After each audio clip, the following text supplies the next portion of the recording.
ആദരണീയനായ അധ്യക്ഷൻ, പ്രിയ സുഹൃത്ത് പി ബാലചന്ദ്രൻ MLA, അധ്യക്ഷവേദിയിലെയും സദസ്സിലെയും സംപൂജ്യരായ ഗുരുജനങ്ങളെ, പ്രിയപ്പെട്ടവരെ, എഴുത്തിൻ്റെ ഒരു വംശവൃക്ഷമാണ് വീണത്. വ്യക്തിപരമായി എനിക്ക് ഗുരുവായിരുന്നു എല്ലാ അർത്ഥത്തിലും. വലിയൊരളവിൽ ഒരു അനാഥത്വമാണ് വ്യക്തിപരമായി ഞാൻ അനുഭവിക്കുന്നത്. MTയെക്കുറിച്ച് പലർക്കും പല അഭിപ്രായങ്ങളുണ്ടാവാം. പക്ഷേ MT എന്ന എഴുത്തുകാരൻ അനാഥരുടെയും ദുഃഖിതരുടെയും ദരിദ്രരുടെയും പാവപ്പെട്ടവരുടെയും ഏകാകികളുടെയും തോറ്റവരുടെയും ബഹിഷ്കൃതരുടെയും നിന്ദിതരുടെയും നിരാശ്രയരുടെയും കഥാകാരനായിരുന്നു. അതുകൊണ്ടാണ് കോടിക്കണക്കായ മനുഷ്യർ അദ്ദേഹത്തെ വായിച്ച് സനാഥരായത്. അദ്ദേഹം ചിരിച്ചോ അദ്ദേഹം ഭംഗിവാക്ക് പറഞ്ഞോ എന്നതൊക്കെ വളരെ വളരെ അർത്ഥശൂന്യമായ കാര്യങ്ങളാണ്. ഒരാൾക്ക് ചിരിക്കാതിരിക്കാനും കാർക്കശ്യം കാണിക്കാനുമുള്ള സ്വാതന്ത്ര്യം ഉണ്ട് എന്നത് വ്യക്തിപരമായ കാര്യം. പക്ഷേ അദ്ദേഹം എഴുതിയത് മനുഷ്യൻ്റെ എക്കാലത്തെയും പ്രശ്നങ്ങളാണ്. ഒരുപക്ഷെ മലയാളത്തിൽ ഇത്രയേറെ വായിക്കപ്പെട്ട ഗദ്യഭാഷയെ ജനങ്ങളിലുടേതാക്കി തീർത്ത ഒരു എഴുത്തുകാരൻ വേറെയില്ല. അദ്ദേഹത്തെക്കാൾ പ്രഗത്ഭരായ എഴുത്തുകാർ മലയാളത്തിൽ ഉണ്ടായിട്ടുണ്ട്, ഇനിയും ഉണ്ടാവാം. ഇത്രയേറെ മനുഷ്യരെ ഹൃദയാനുഭവത്തിലേക്ക് കൂട്ടിക്കൊണ്ടുപോയ ഒരു എഴുത്തുകാരൻ വേറെയില്ല. ഒരു തനി ഗ്രാമീണനായി നിളയുടെ തീരത്ത് വളരെ ഉൾഗ്രാമമായ, ഇന്നും ഉൾഗ്രാമമായ ഒരു ചെറിയ നാട്ടിൽ ജനിച്ചു വളർന്ന് 18 വയസ്സ് വരെ മാത്രമേ അവിടെ തുടർച്ചയായിട്ട് ജീവിച്ചിട്ടുണ്ടാവുള്ളൂ. പിന്നെ അദ്ദേഹം പാലക്കാട്ടേക്ക് പഠിക്കാൻ പോയി, പിന്നെ കോഴിക്കോട്ട് പോയി. പക്ഷെ അവിടെയൊക്കെ ഇരുന്ന് തൻ്റെ ഗ്രാമത്തിലെ മനുഷ്യരെക്കുറിച്ച് ഓർത്ത് അവരെ ആർക്കിടൈപ്പുകളാക്കി ലോകോത്തര കഥകൾ, നോവലുകൾ എഴുതിയ എഴുത്തുകാരനാണ്. ഒരുപക്ഷെ മാർക്കസിൻ്റെ മക്കൊണ്ട പോലെയോ തോമസ് ഹാർഡിയുടെ വെസക്സ് പോലെയോ ഫോക്നറുടെ യോക്ന പഠാഫ പോലെയോ കൂടല്ലൂർ എന്ന ഗ്രാമം ഇന്ന് വിശ്വസാഹിത്യത്തിൽ അടയാളപ്പെടുത്തപ്പെട്ടിട്ടുണ്ട്. കൂടല്ലൂർ എന്ന പേരിലാവില്ല, ഗ്രാമം എന്ന പേരിൽ MT പറഞ്ഞതൊക്കെ അവിടുത്തെ കഥകളാണ്. ഈ പുഴയിലെ ഉദയവും നരിമാളൻ കുന്നിലെ അസ്തമയവും പോലെ മനോഹരമായ ഒരു കാഴ്ചയും ലോകത്തിലില്ല എന്ന് വിശ്വസിക്കുന്ന ഗ്രാമീണനാണ് ഞാൻ എന്ന് അദ്ദേഹം പറഞ്ഞിട്ടുണ്ട്. നമുക്ക് പോകേണ്ട വഴി ഇതിലേ അല്ല. നാഴികകൾ ചുറ്റി ഈ വഴി വന്നത് ഞാൻ ഇവിടെ നിന്നാണ് പുറപ്പെട്ടത് എന്ന് അറിയിക്കാനാണ്. ആ കഥ ഇങ്ങനെ പറയുന്നുണ്ട്. പട്ടിണി കിടന്നൊരു കാലത്തെക്കുറിച്ച്, അമ്മയെക്കുറിച്ച്. ചികിത്സയ്ക്ക് പോകുമ്പോൾ തീവണ്ടി ആപ്പീസിൽ വന്ന് കാത്തു നിന്ന് അമ്മയോട് യാത്ര പറയുമ്പോൾ, തെക്കോട്ട് പോയ ഒരു വണ്ടിയിൽ നിന്ന് എന്നേക്കുമായി കൈവീശി യാത്ര പറയുമ്പോൾ മടിക്കുത്തിൽ നിന്ന് അഴിച്ച് കയ്യിൽ വെച്ചു കൊടുത്ത ഒറ്റ നാണയത്തുട്ടിൽ വീണ് നനഞ്ഞ കണ്ണുനീർത്തുള്ളികൾ അനവധിയാണ്. എത്രയോ മനുഷ്യർ അത് ഞങ്ങളുടെ അമ്മയുടെ കഥയാണെന്ന് പറഞ്ഞു. അപ്പുണ്ണി ഞാനാണെന്ന് വിചാരിച്ചു, സേതു ഞാനാണെന്ന് വിചാരിച്ചു, ഇതിഹാസകാലത്തെ ഭീമസേനൻ ഞാനാണെന്ന് വിചാരിച്ച ആളുകളുണ്ട്. MTയുടെ കഥകൾ വായിച്ച ആത്മഹത്യയിൽ നിന്ന് രക്ഷപ്പെട്ട ഒരാളെയെങ്കിലും എനിക്കറിയാം. ഒരാളല്ല, അനേകം ആളുകൾ MTയുടെ കഥകൾ വായിച്ച് ആത്മഹത്യയിൽ നിന്ന് രക്ഷപ്പെട്ടു. MTയുടെ കഥകളും നോവലുകളും മാനസിക തകർച്ച വരാതിരിക്കാൻ ഒരു മരുന്ന് പോലെ ആവർത്തിച്ച് വായിക്കുന്ന ആളുകളെയും എനിക്കറിയാം.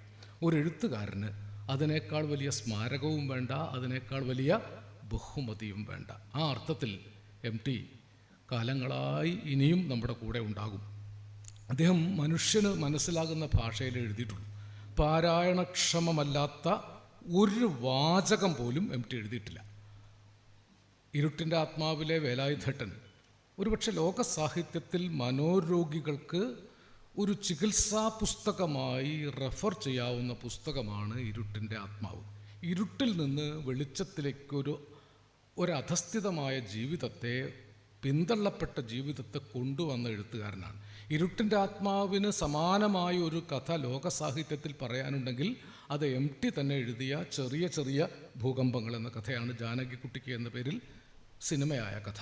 ഈ വിധത്തിൽ മനോരോഗികൾ, ദുഃഖിതർ, നിരാശ്രയർ, അങ്ങനെയുള്ള മനുഷ്യരുടെ ഉള്ളിലാണ്. ഗോവിന്ദൻകുട്ടി അങ്ങനെ ഒരാളാണ്. അസുരവിത്ത് ഒരു ക്രാന്തദർശിത്വമുള്ള കൃതിയാണ്. അതിലെ തുടക്കം തന്നെ ശേഖരൻ മുതലാളി ഗ്രാമത്തിൽ അമ്പലം പുതുക്കി പണിയുന്നു, മുതലാളിയാണ്. മറ്റൊരു മുതലാളി കുന്നിൻപുറത്ത് പള്ളി പണി തീർക്കുന്നു. പുത്തൻ പണക്കാർ മതത്തിൽ ഇടപെടുന്നു, വിശ്വാസത്തിൽ ഇടപെടുന്നു.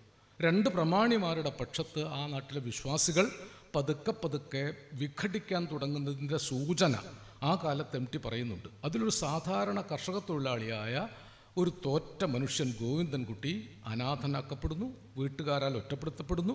വീട്ടുകാരും സുഹൃത്തുക്കളും ബന്ധുക്കളും ഒറ്റപ്പെടുത്തി വേട്ടയാടിയപ്പോൾ അയാളെ രക്ഷിച്ചത് കുഞ്ഞിമരക്കാരെന്ന് പറയുന്ന ഗ്രാമീണ മുസൽമാനായ ഒരാളാണ്. കുഞ്ഞിമരക്കാർ അയാളെ വീട്ടിലേക്ക് കൂട്ടിക്കൊണ്ടുവന്ന് അഭയം കൊടുത്തു. പിന്നീട് ചില പ്രലോഭനങ്ങളിൽ ഗോവിന്ദൻകുട്ടി മതം മാറി അബ്ദുള്ളയായി. കുഞ്ഞിമരക്കാർക്ക് സന്തോഷമാകുമെന്ന് കരുതി കുഞ്ഞിമരക്കാരുടെ വീട്ടിൽ വരുമ്പോൾ കുഞ്ഞിമരക്കാർ പറയുന്നൊരു വാചകം എം ടി എഴുതിയിട്ടുണ്ട്. എൻ്റെ മുറ്റത്ത് കാലുകുത്തണ്ടിനി, നിങ്ങളെ മനുഷ്യനായിട്ടാണ് ഞാൻ സഹായിച്ചത്, ഇതിനല്ല, കടന്നുപോ എന്ന് പറഞ്ഞ് ആട്ടി അകറ്റുന്ന കുഞ്ഞിമരക്കാർ ഇന്നും നമുക്ക് മതേതര മാനവികതയ്ക്ക് കാണിച്ചു കൊടുക്കാവുന്ന ഉജ്ജ്വലനായ ഒരു കഥാപാത്രമാണ്. അവസാനം ഗോവിന്ദൻകുട്ടി ഒരു മതത്തിലും പെടാത്ത ആളായി ഗ്രാമം വിട്ടുപോയി. തിരിച്ചയാൾ വരുന്നത് ഒരു മഹാമാരി കാലത്താണ്. അന്ന് പാതിപ്രാണനായ, കോളറ ബാധിച്ച് പാതിപ്രാണനായവർക്കും മരിച്ചവർക്കും ഗോവിന്ദൻകുട്ടിയെ വേണമായിരുന്നു.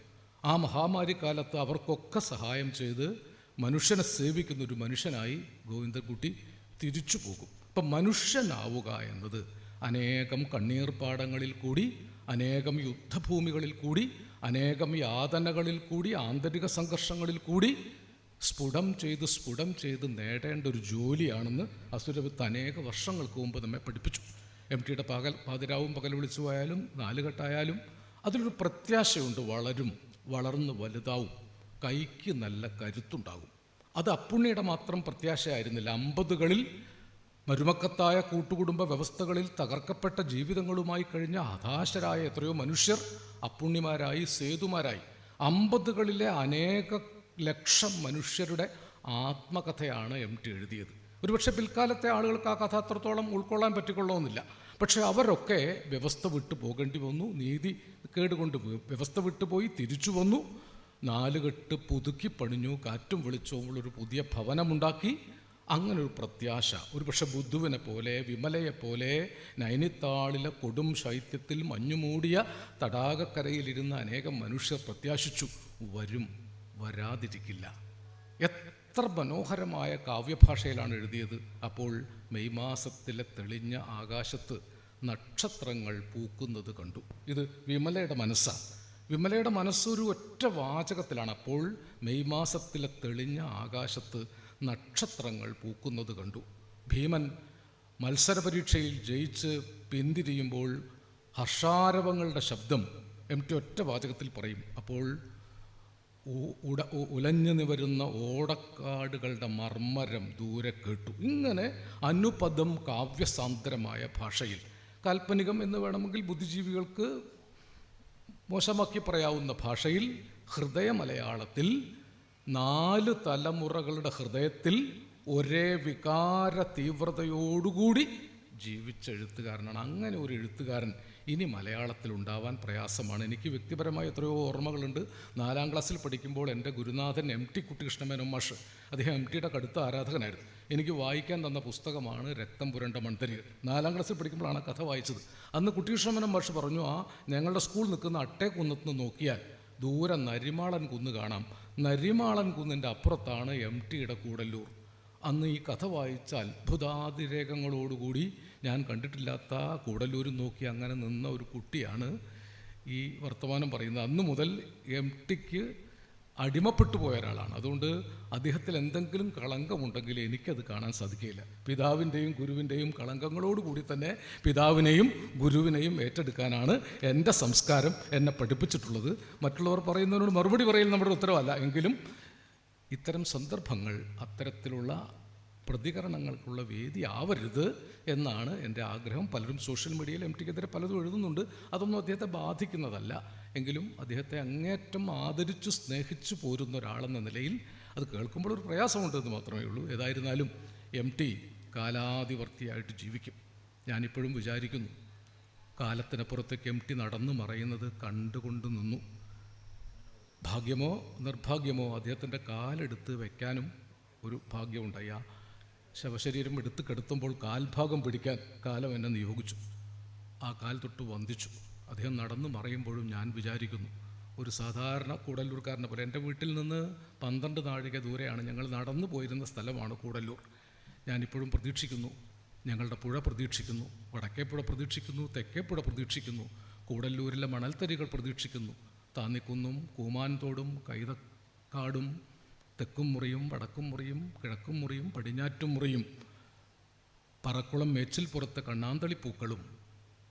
ഒരുപക്ഷെ ഞങ്ങൾ വിചാരിക്കുന്നു, കരഞ്ഞുകൊണ്ട് വിചാരിക്കുന്നു, ഉദയാസ്തമയങ്ങൾക്കെതിരെ നടന്നുപോയ അങ്ങ് വീണ്ടും ഒരിക്കൽ കൂടി തളരുമ്പോൾ സ്വന്തം മണ്ണിൽ കെട്ടിപ്പുണർന്ന് കിടന്ന് ഊർജം സംഭരിക്കുന്ന ഒരു ട്രോജൻ പടയാളിയെപ്പോലെ വരും വരും എന്ന് പ്രതീക്ഷിച്ച് ഞങ്ങളും. നമസ്കാരം.